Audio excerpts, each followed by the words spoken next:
সেটা এই আমাদের কুসামাজিতে জাতিতে ভেদাভেদ আসলে জাতি তিনি আমাদেরকে এই সভায় বিভিন্ন দেখেন আপনার কত লোক গল্প পেয়েছে।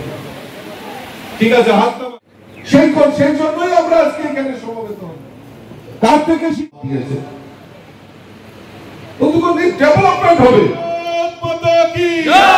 भारत माता की बीजेपी जिंदाबाद बीजेपी বলছেন বিকশিত ভারত কোনো পরিকল্পনা নয়, বিকশিত ভারত হচ্ছে একটা স্বপ্ন।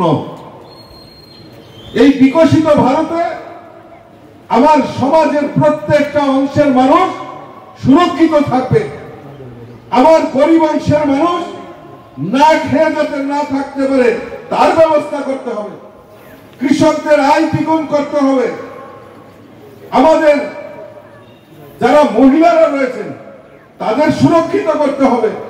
আমাদের যারা যুবক রয়েছেন তাদের রোজগারের ব্যবস্থা করতে হবে।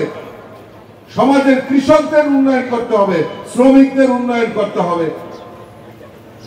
আমরা সেইভাবে আমাদের দেশের প্রধানমন্ত্রী নরেন্দ্র মোদী জি চিন্তা ভাবনা করেছেন যে সমাজের প্রত্যেকটা অংশের মানুষকে আমরা যদি উন্নয়ন না করতে পারি, না উন্নয়ন করতে পারি, তাহলে কিসের বিকশিত হয়েছে?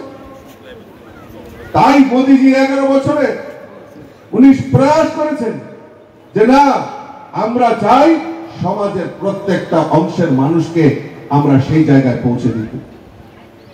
আর কারণ আমাদেরকে এই ভারতবর্ষের বুকে আমরা যারা রয়েছি মানুষ, আমাদেরকে বারবার ভাগ করার প্রয়াস করছে।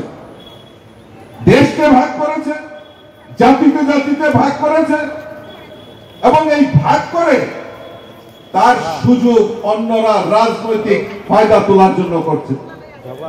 আমি ধন্যবাদ জানাই আপনাদের প্রধান, আপনাদের মন্ডল সভাপতি আমাকে বলছিলেন যে এই কুসামারা গ্রাম পঞ্চায়েতে প্রায় 75% মুসলিম সম্প্রদায়ের মানুষের বসবাস বেশি।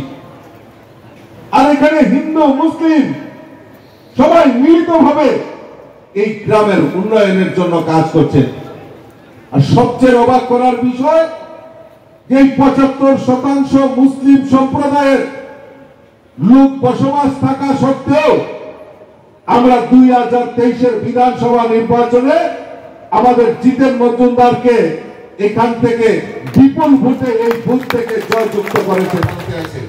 2018 আগে সিপিএম এর সরকার ছিল 25 বছর, তারপর কংগ্রেসের সরকার ছিল।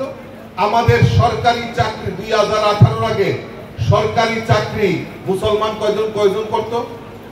জিজ্ঞেস করবেন সিপিএম এর নেতাদেরকে। 200 জন সরকারি চাকরির মধ্যে একজন মুসলমান থাকতো, একজন মুসলমান। আমার কথা বিশ্বাস না হলে আপনারা ইতিহাস ঘেটে দেখুন। এখন কত? 2018 বিজেপি সরকার আসার পর এখন কত? 7% সরকারি কর্মচারী মুসলিম সম্প্রদায়ের। আমাদের কৃতি ছাত্র ছাত্রী সন্তান, আমাদের মুসলিম সম্প্রদায়ের মানুষ সরকারি চাকরিতে 7% মুসলিমরা রয়েছে। আজকে শিক্ষা ক্ষেত্রে আজকে টিসিএস অফিসার, আমাদের এই রাজ্যের টিসিএস অফিসার আমাদের গর্বের।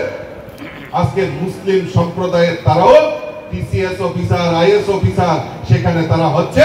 এটা আমাদের কাছে গর্বের বিষয়। আর অতদিন এই মুসলিমদেরকে এইভাবে দাবিয়ে রাখা যায় আর তাদের নিয়ে রাজনীতি করা যায় তার প্রয়াস করেছে। এই ত্রিপুরাতেও এই কংগ্রেসীরা আর এই কমিউনিস্টরা, সিপিএমরা, এই দুইটা ভাইরাস।